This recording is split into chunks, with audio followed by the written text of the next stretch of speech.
ముఖ్యంగా చూసుకుంటే అది పార్టీ అధికారంలోకి వచ్చిన వెంటనే తిరుపతి ఒక సెన్సేషనల్ టాపిక్గా మారిపోయినప్పుడు, ఎందుకంటే తిరుపతి లడ్డు కల్తీ అంశం కావచ్చు, తిరుపతిలో వస్తువులు ఏవైతే భక్తుల సౌకర్యాలకు సరిగా కల్పించట్లేదని గత 5 ఏళ్ళు పూర్తిగా భక్తుల సౌకర్యమే లేదు.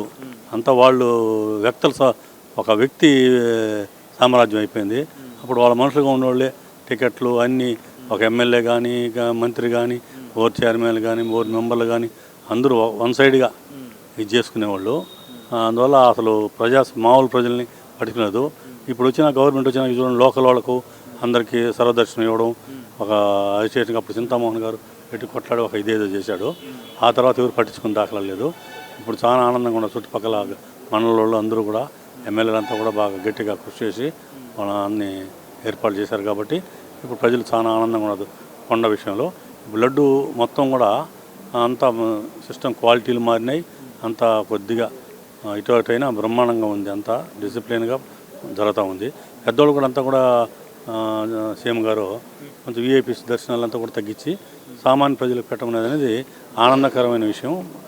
తిరుపతి వాళ్ళకి ఒక రోజు ఒక మంగళవారం కేటాయించి చేయడం అనేది చాలా అదృష్టం. మంగళవారం కేటాయించడం చుట్టుపక్కల గ్రామాల్లో కూడా నాట్ ఓన్లీ తిరుపతి, సీఎం గారు ఇంట్రెస్ట్గా చుట్టుపక్కల గ్రామాలన్నీ కూడా చంద్రగిరి అంతా ఆయన సొంతం గ్రామాలు మారినాయి కదా. అందరూ కూడా కాళాశ్రీ కానీ అన్నీ కూడా ఆయన సొంత ఇది. మరి జిల్లా అంతా మొత్తం ఆయనకి కొట్టిన పిండితో సమానం. అందువల్ల చాలా బాగా యాక్ట్ అయినారు. ప్రజలంతా కూడా చాలా సంతోషంగా ఉన్నారు. ఇదే చాలు. ఇంకా మిగతా రోడ్లు అవి కొంచెం దుస్థితి వచ్చేస్తే రోడ్లు కూడా స్టార్ట్ చేసినట్టున్నారు కదా, ఎందుకంటే సంక్రాంతిలో కంప్లీట్ చేస్తామని చెప్తున్నారు. అంటే అది ఒకటే కొంచెం ప్రాబ్లం ఉండేది జనాల్లో కొంత. ఇదంతా బ్రహ్మాండంగా కూడా అన్ని వర్షాలు కూడా బ్రహ్మాండంగా పడుతున్నాయి. అంతకుముందుగా చంద్రబాబు నాయుడు వస్తే వర్షాలు పడవు, అవన్నీ ఆ నాలుడు అంతా పోయింది. బ్రహ్మాండంగా సుఖసంతాలతో రైతులంతా కూడా వాళ్ళ పనులు చేసుకుంటూ చాలా బాగుంది. కూటమి ప్రభుత్వం వచ్చింది, 5 నెలలు పూర్తి అయిపోయింది. ఎలా అనిపిస్తుంది అసలు? కూటమి ప్రభుత్వం చాలా బాగా చేస్తున్నారండి. ఎందుకంటే చంద్రబాబు నాయుడు గారు ఆల్రెడీ సీఎంగా 3 సార్లు చేశారు. ఇది 4వసారి అనుభవజ్ఞులు. నెక్స్ట్ లోకేష్ గారు 2వసారి అనుభవం ఉంది. పవన్ కళ్యాణ్ కమ్యూనిస్ట్ పాలసీ, ఆయన ఆ పాలసీతోటి ఆయన కూడా బాగా చేస్తున్నారు. అందువల్ల కూటమి ప్రభుత్వం పరిపాలన చాలా బాగుంది. అయితే మీరు అన్నట్టుగా 5-6 నెలలే కాబట్టి ఇంకా ఉంది. బ్యాలెన్స్ పీరియడ్లో బ్రహ్మాండంగా చేస్తారు, అందులో డౌట్ ఏం లేదు. అంటే ఇప్పటి వరకు చేసినంత వరకు పర్వాలేదా, సాటిస్ఫై అవుతారా ప్రజలు? ఎందుకంటే చాలా హోప్స్తో ఈ గవర్నమెంట్కి ఓటేశారంటే ఈ పార్టీలకి, కూటమి పార్టీకి. సో అధికారం భారీ మెజార్టీతో కూటమి ప్రభుత్వం ఏర్పడింది కాబట్టి ప్రజలు సాటిస్ఫై చెందారా? ప్రస్తుతానికైతే కొంత. ఎందుకంటే ఒక్క రోజులో మొత్తం కాదు కదండి, 5 సంవత్సరాల పీరియడ్ ఉంది. వీళ్ళు చేసింది 5-6 నెలలు. కొంత ఒక 25 to 30% అయింది. ఇంకా 70 ఉంది. ప్రజలకు కూడా అర్థమైంది. అయితే వాళ్ళైతే అన్సాటిస్ఫైడ్ అయితే లేరు, ఫుల్ సాటిస్ఫైడ్ అయితే లేరు.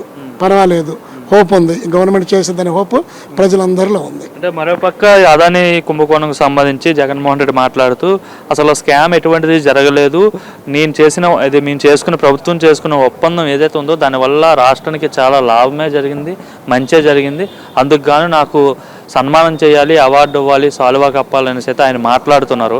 ఒక రిటైర్డ్ ఇంజనీర్గా మీరు ఏం చెప్దాం అనుకున్నారు ఈ విషయంపై? ఖచ్చితంగా సన్మానం చేయాలి. అమెరికా జైల్లో సన్మానం చేయాలి, అరెస్ట్ చేసి. ఎందుకంటే ఆయన 1750 కోట్లు సెటిల్మెంట్ అప్పుడు వాళ్ళిద్దరికి, అదానికను జగన్ గారికి చేసేటప్పుడు 1750 కోట్లు తీసుకున్నారు. అది ఇక్కడ వాళ్ళు కాదు, అమెరికా వాళ్ళు చేశారు.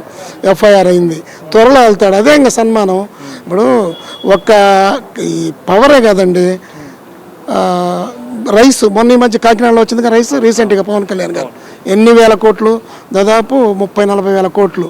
తర్వాత భూములు, తర్వాత శాండ్, ఇవన్నీ కుంభకోణాల మీద ఈ లాస్ట్ రీసెంట్గా వైజాగ్లో 400 కోట్ల పైన ఒక పెద్ద ప్యాలెస్ నిర్మించారు. అది గవర్నమెంట్ది కాదుగా, అతను మన ప్రజల సొమ్ముతోటి కట్టించారు. కాబట్టి అతను ఖచ్చితంగా సన్మానం చేయాలండి, సన్మానం చేయాలి. అమెరికాలో ఖచ్చితంగా చేస్తారు. అది మిగిలింటే మన ఇండియాలో కూడా, మన ఆంధ్రప్రదేశ్లో కూడా ఖచ్చితంగా కూటమి ప్రభుత్వం చేసింది. రోడ్ల పరిస్థితి ఎలా ఉందండి? రోడ్లు ఇంతకుముందు చాలా అధ్వానంగా ఉండేది. ఎట్లంటే ఒక ప్రెగ్నెంట్ బండి మీద వెళ్తుంటే దారిలోనే కానిపోయేది. ఇప్పుడు ప్రస్తుతానికి 864 కోట్లు చంద్రబాబు నాయుడు గారు రిలీజ్ చేశారు రిపేర్స్కి. దాదాపు 30% అబవ్ అయింది పర్సంటేజ్, ఇంకా అవుతుంది. రోడ్లన్నీ ప్రస్తుతానికి చాలా బాగున్నాయండి. డెవలప్మెంట్ పరిస్థితి ఎలా ఉందండి? అసలు చంద్రబాబు నాయుడు గవర్నమెంట్ అంటేనే ఫస్ట్ ప్రయారిటీ వచ్చేది డెవలప్మెంట్. ఇప్పుడు సిలిండర్లు ఇచ్చారు, రైస్ ఉంది, తర్వాత ఆర్టీసీ త్వరలో వస్తుంది మహిళలకి, ఫీజు రీఎంబర్స్మెంట్ ఉంది, తర్వాత మహిళలకి ఫీజు, అమ్మాయిల కాలేజీ అమ్మాయిలకి వాటికి చాలా వాటి మొత్తం ఆయన చెప్పిన 6 ఆ పథకాలు అయితే అన్నీ వస్తాయి. డెవలప్మెంటే చంద్రబాబు నాయుడే డెవలప్మెంట్. ఇందులో పార్టీ ఎవరు? లోకేష్ గారు. ఇంకో పార్టీ ఎవరు? పవన్ కళ్యాణ్ గారు. కాబట్టి డెవలప్మెంట్కి కేర్ ఆఫ్ అడ్రస్ ఎవరంటే కూటమి ప్రభుత్వం. అంటే గతంలో ఎక్కడా కూడా ఉపాధి దొరికే అవకాశం లేదు, పక్క రాష్ట్రాలకు తరలిపోయేవారు అందరూ. సో అందుకు ఈ ప్రభుత్వం వచ్చిన తర్వాత చాలా మందికి ఉపాధి కల్పిస్తామని చెప్పింది. లోకేష్ గారు కూడా 20 లక్షల ఉద్యోగాలు కల్పిస్తామని చెప్పారు. అవును, త్వరలో అవుతాయండి. ఎందుకంటే లోకేష్ గారు మొన్న అయ్యారు వైజాగ్లో ఒక కంపెనీ తోటి, దాంట్లో కొన్ని వేల పోస్టులు వస్తాయి. తరువాత ఇంకా చాలా ఉన్నాయి, మామూలుగా కడప, కర్నూలు, అనంతపురం, ఇటు ఏపీలో 26 జిల్లాలు ప్రజెంటు. ఈ జిల్లాల్లో మొత్తము 5 సంవత్సరాలు పూర్తయ్యేలోపు 20 లక్షల జాబ్స్ అనేది మాత్రం గట్టిగా వస్తాయి. దాంట్లో కృషి ఎవరు? లోకేష్ గారు. పవన్ కళ్యాణ్ గారు కూడా ఉంది. చంద్రబాబు నాయుడు గారు టార్గెట్ అది ఎంప్లాయ్మెంట్ చేయటం, డెవలప్మెంట్ చేయటం. ఇవన్నీ 100కి 200% చేసి నెక్స్ట్ ఎలక్షన్లో మళ్ళీ కూటమే వచ్చిందని గట్టిగా చెప్పగలం అండి.